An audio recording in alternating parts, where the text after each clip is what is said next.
Hey folks, Real Honesty with Jarmuth. I'm Jarmuth. This is part 4 of my top 100 least favorite horror movies list. Where, really, I'm just, again, if you've watched up to this point, there's really no need to explain what I'm doing beyond, these are just some of the horror movies I absolutely hated. And some I can give some good compliments to. As we get into the top 50, but especially the top 25, I will find a lot less stuff that's nice to say about them. But anyway, without further ado, let's get right into it. I usually go about 20 to 24 minutes now. I think that's been about what I've been doing. And they're not in-depth movie reviews. A lot of me is just basically saying, oh, maybe these actors are in, if I remember anybody, and it was shit. And why it was shit. But here we go. Number 65, Night Train to Terror. Probably should be ranked a lot higher than it is, but this is one of those cheaply made anthology movies that has the devil and God on a train. And God is played by, if any MST fans remember Space Mutiny, Captain Santa Claus, Cameron Mitchell, who was also in Riff Trax, let's see, that was Supersonic Man, and he's also been in some other movies. He plays God here. I don't remember who plays the devil. I don't care. And there's this really annoying band that keeps playing like the same damn song. And then there are the people on the train that you can hear but not really see too many people of. And it's like, oh, they decide to banter back and forth with stories. And I guess whoever tells the best story gets to save the people, or God is telling these stories, or the devil. It's confusing as fuck. I mean, there's no real rhyme or reason behind the movie. The first part, which has to do with this one journalist investigating a cult leader, I think, was actually pieces of a movie called Cataclysm, which I've seen, and it was terrible. In fact, the cut down version actually somehow makes the movie make even more sense, when it made absolutely no, because it didn't make absolutely any sense in its original cut. And there's a couple other anthology stuff too, but of course you get the band doing the stupid, same song that they're doing during all the cuts, all like the stuff with God and the devil and this kind of stuff. It's so bad. It's so damn bad. And I mean, it's like it was filmed, I want to say, in 85. I mean, the Cataclysm clip was actually, I think, done for 1980. But Night Train to Terror was done at 84, 85, and it barely could pass for 1975. It was so cheaply made, so badly done. The idea behind it could have been campy, fun, and decent and everything, and no, this was just... A budget wouldn't have really helped, but... or at least a huge budget wouldn't have really helped, but a little more of a budget would have helped. Because this was bad. Gosh, this was bad. I remember watching it. It was on, like, years ago. There was, like, these horror classic sets that got released on DVD, and it was, like, 4 movies on one set. One in particular was called Don't Look in the Basement, which actually wasn't that bad. I mean, honestly, it was about a mental institution and somebody there investigating when it was obvious that the inmates were running the asylum, so to speak, literally. But it wasn't that bad. But stuff like Night Train to Terror on there, that was pretty bad. There's other one. There was one about like this he almost sounded like a bit of a giggling, squealing pig. And he was like a cannibal, or he was like a murderer killing people in a cabin or in the woods or something like that. I don't remember. It might have been called no, it wasn't called The Woods. I don't remember. All I know, that one was pretty bad. And I think it had Leslie Nielsen's partner, cop partner from there. I don't remember the guy's name for the life of me, and he was a really good actor. But he was in as a sheriff. It was pretty shit. But anyway, Night Train to Terror, really, really bad. Now we go to number 59, Ghost Ship. You would think by now people would learn if they're on any kind of boat, and they see this weird boat suddenly come out of nowhere that they didn't see on their radar, or that looks creepy or whatever. Hey, maybe we should just try to float away and not get any supplies or not investigate this stuff or anything like that. It was really ridiculous. It was absolutely ridiculous. Gabriel Byrne was in it, and I mean, he did Stigmata, which Stigmata deserves an honorable mention for being really bad.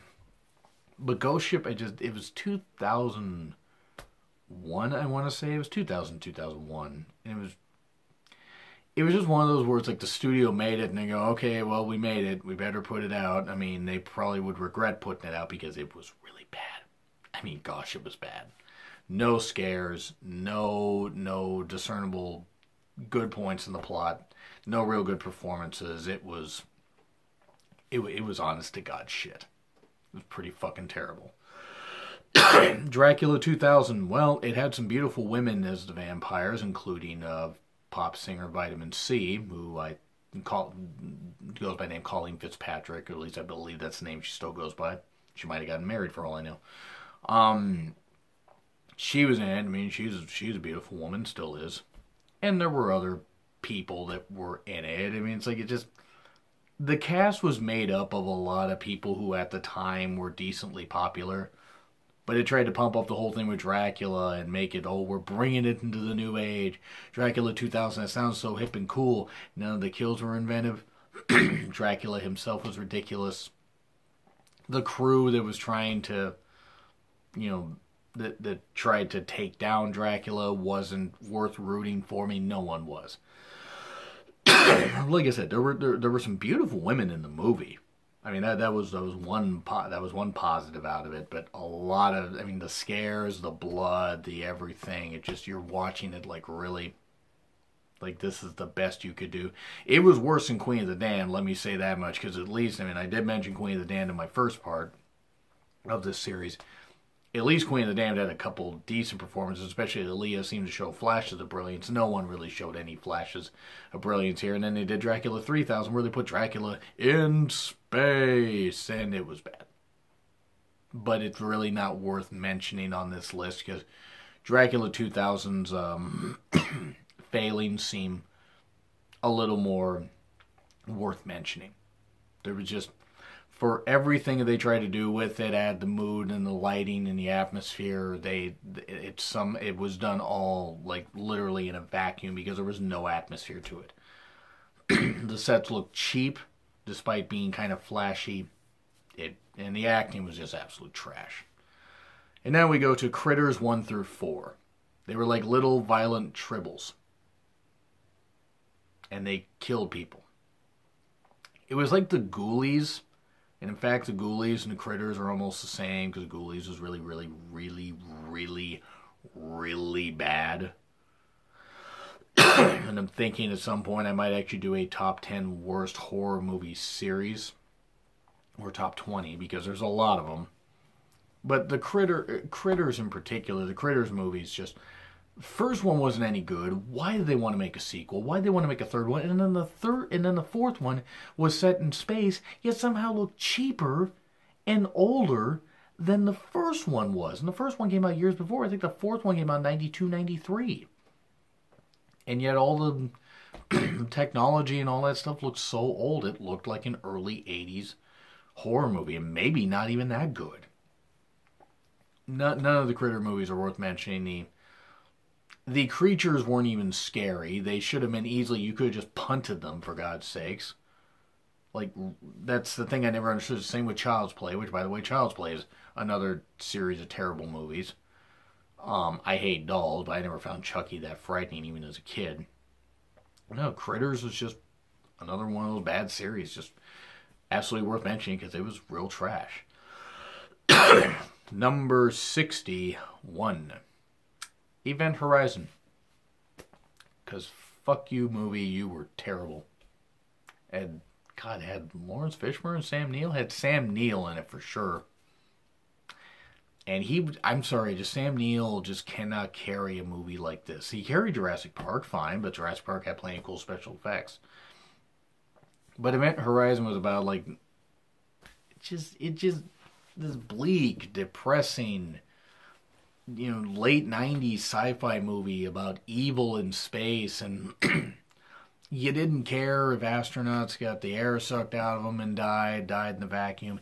You didn't care who was You didn't care who lived or who died. None of the special effects looked good. The sets were lousy. The scares were absolutely horrendous. I just remember watching this, and I've seen it twice. I decided to try and watch it, most of these movies twice. And Event Horizon actually was worse the second time around. I was 16 when it came out, and I saw it when it came out in theaters. And I decided to watch it later. Like, I don't know, I think it's probably been about 10 years since I've seen it. Or at least 8. But it was bad. It was still bad. It was one of those movies you're watching it and you're thinking, okay, why was this made? What was the point? Is there a driving force behind it? And the answer to those is none. It is nothing. You can't answer it properly.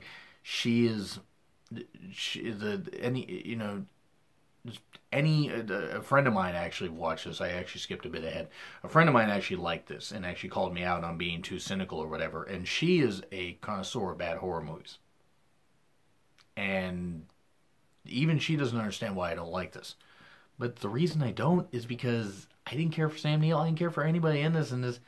It was one of those that was violent for the sake of being violent, but not without having a purpose. There's nothing wrong with having comical stuff and having blood and having all that stuff and everything, as long as there's a purpose. But if you're just doing it for the torture porn aspect, or just, hey, we got to throw tons of blood at it so people don't realize that we have no goddamn material in this movie. Well, that's pretty much what they did here. Number 60, I Still Know What You Did Last Summer. Well, Brandy's acting career didn't go as well as her singing career, because at least she had some hits in her singing career. Besides Moesha, she didn't do very well in the movies. And this is kind of a reason why. Jennifer Love Hewitt and Freddie Prinze Jr. return, and of course you got the killer that they thought they killed returning. I Still Know What You Did Last Summer. Jennifer Love Hewitt's a beautiful woman. Freddie Prinze Jr. at this point was still a fairly hot commodity in Hollywood. I mean, he's kind of fallen by the wayside since. Wrote for WWE for a bit, which was weird. Even though he's a big wrestling fan, it's still weird to think about that. But what was fun about the first I Know What You Did Last Summer is it was trying to piggyback off of the whole thing with Scream. But at least I Know What You Did Last Summer was sort of fun. I mean, it wasn't great, don't get me wrong. It wasn't great, and it was telegraphed a mile away who the killer was. But this one, it's like, okay, they tried to make it more wet. They, threw tons of rain down on the actors. I'm amazed nobody got hypothermia. And the killer and all this stuff, and despite trying to make things bigger in the sequel, it somehow felt smaller and bleaker and not nearly as scary. It wasn't fun. The first I Know What You Did Last Summer was sort of fun. This wasn't. This was a sequel just for the sake of having a sequel. And it was pretty shitty. Number 59, originally was going to be the Hitcher remake. I'm taking that out of it. Urban Legends Final Cut, and the third Urban Legends movie. The reason those are making... Urban Legends actually wasn't a terrible movie. But the motives behind the killer were kind of silly. And the fact that Rebecca Gayheart caused auto accidents, given what she did a few years later, was actually kind of ironic. But Urban Legends Final Cut was another one that was really, really shitty. And just not good, and it was trash. And the third one, I think was like a direct-to-video sequel, if I remember right. It didn't have really any ties to the first two, at all, except in name only. And you're just watching, and you're like, okay, really? This is what you're doing? This is the best that you're doing? No, it was rubbish. It was absolute rubbish. So that's going to be the end of that one. So yeah, the Hitcher gets off the hook, because at least Sophia Bush was in it. And I like Sophia Bush. I think she's pretty. I think she's also a good enough actress as it is. But also, at least with the Hitcher, there was a good amount of decent violence to it, even if some of it got overdone and the whole pulling apart thing was a little much. But the Urban Legend movie get a special mention. Nightmare on Elm Street, the remake at number 58. This was so fucking embarrassing. This was so fucking embarrassing. It's like I'm watching this. I'm like, the Freddy Krueger. I mean, I don't fault the actor for trying. Whoever the actor was, I don't remember the guy's name. Sorry. I don't fault him for trying. Nobody could replace Robert Englund, and nobody should have expected him to. But they didn't make the character his own. And the dream sequences and the kill sequences and trying to tell the backstory and this kind of stuff and remaking. I mean, this is why Michael Bay shouldn't even be allowed to produce movies either. I mean, he helped produce this, and Michael Bay's a trash director. God, he's so trash.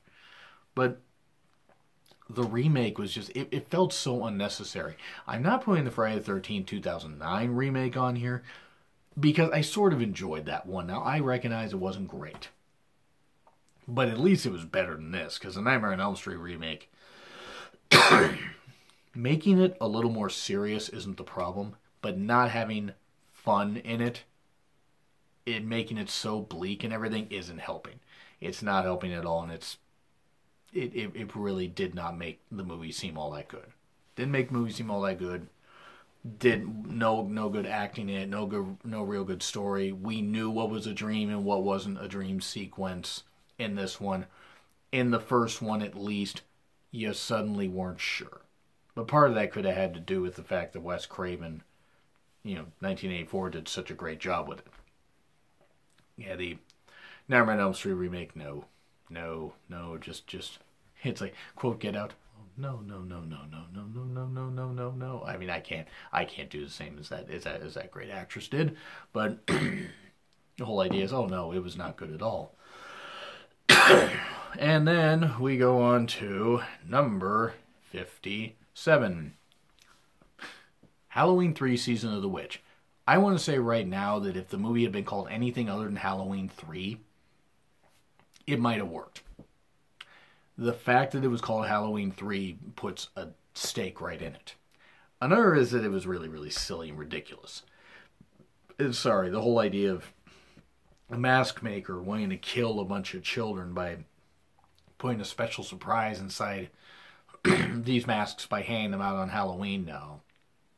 There wasn't much to the movie. It was hokey. It was ridiculous. And again, the fact that they tried it, I mean, I guess the idea, and I took a look at a little trivia on IMDb, but John Carpenter wanted to create a Halloween-themed movie for each year, exploring different aspects of the Halloween, theme and stuff like that. Okay, not calling it that and trying to piggyback off of the first two movies, though. I mean, I get that it's marketing, but it undid a whole lot of stuff that this movie could have done. This movie probably would have been a lot more successful had they not done that. Because it made its budget back and then some, but it would have done a lot better if A, it had actually been a continuation of what's going on in the Halloween franchise, or B, it had been called something else. So yeah, it was pretty ridiculous. But yeah, Halloween 3 Season of the Witch, in all honesty, it was pretty bad. It was a pretty bad movie, but also having that Halloween name on it didn't help. Number 56, 13 Ghosts Remake. Shannon Elizabeth did not die in this movie, and that disappointed me. I mean the character. I know I actually hate Shannon Elizabeth. I never understood the big appeal of why people find her attractive. I didn't. I think she was ugly, but I didn't find her attractive. But he had Tony Shalhoub and a host of other people in it, and it was a remake of something from the 1960s, and it was all gritty with weird special effects and stuff like that, and it's supposed to be like, if the 13 ghosts are unleashed, or if they kill, then this happens, and just dumb. I mean, just dumb. It was one of those, early 2000 horror movies that was done for the sake of being done. And sure, okay, some of the ghosts might have been scary, but they offer about that much of a backstory, and that's it. And I'm not saying give every single ghost their own, movie, but they gave the backstory on a few of them, but barely on any other ones. And all the characters are cardboard cutouts. Nobody had any depth to them. I mean, Tony Shalhoub tried, but it wasn't good. It wasn't good at all. I'm sorry, Shannon Elizabeth, not a serious actress. She just wasn't very good in this. Number 55. Originally was Sleepaway Camp 4, but no, it's going to be Soul Survivors. Want to be caught between the world of the dead and the living? Well, you're gonna wish you were dead watching this. It reminded me a bit of Soul Taker from 1990, but only with a bigger budget and about the same level of intelligence behind it. Soul Taker tried. It was a movie that was written by, if you remember the MST episode especially, the redhead who was in it, the redhead girl, was actually the one that wrote it. Or at least mostly wrote the story. I think she actually may have wrote the whole story. Anyway. The movie could have worked as fun schlock, and it certainly was better than other movies that MST has done, but still, the whole budget constraints didn't help. Soul Survivors, unfortunately, it was another one of those where it's like, it had the stink of sitting on a shelf for so long, and the people were like, okay, we need to release this, so it was just not good. It didn't feature a very good host of it just did not feature really anybody. Does anybody really remember who was in it? I don't remember who was in it. I do not understand why anybody. I do not remember anybody. I mean, besides Wes Bentley. I mean, I had to look it up just right now to remember who the hell was in it. And Wes Bentley, a really good actor. You know, American Beauty, one of his finest roles. It did have Eliza Dushku in it. Big shock. Yeah, Casey Affleck. I don't know how many women he assaulted on set.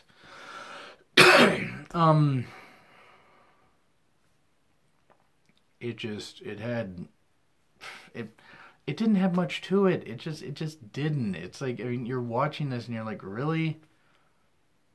I mean, it's like, okay. You're watching it and you're just thinking, okay, there's something to it. There's something to it. There's something to it. And there's nothing to it. And it really, again, had that feel of a movie that sat on the shelf for about a year at least before they released it. Yeah, not anything to it. Nothing. I mean, it had Luke Wilson in it. I mean, who at least is better than Owen Wilson as an actor. I mean, that's not saying much. Yeah, but bad movie, no scares, no good story. You didn't give a shit about anybody that was in it. And it could have worked. It could have worked as silly. But it didn't. It was bleak and depressing. So anyway, that's where I'm going to leave that off. I went on a little bit long, but I hope you guys have enjoyed these. And sorry that I have to look up some of this stuff to remember. But some of these movies blend together for me. But I remember quickly looking up, oh yeah, that's why I hate it. Anyway, do you guys agree? Do you disagree with what I said? Do you think I've gone too far with these horror movies? Well, things are about to get a whole lot worse. With the rants, I mean. We're nearing the top 50. And I will also be trying to get as many of these in before November 20th. Because then I'm going to be so busy after that I won't have a chance to do any shows besides my normal reviews. Anyway, like, share, comment, subscribe. Twitter link is in the description. It's been Real Honesty with John Ritland. I'm John Ritland. I will see you soon.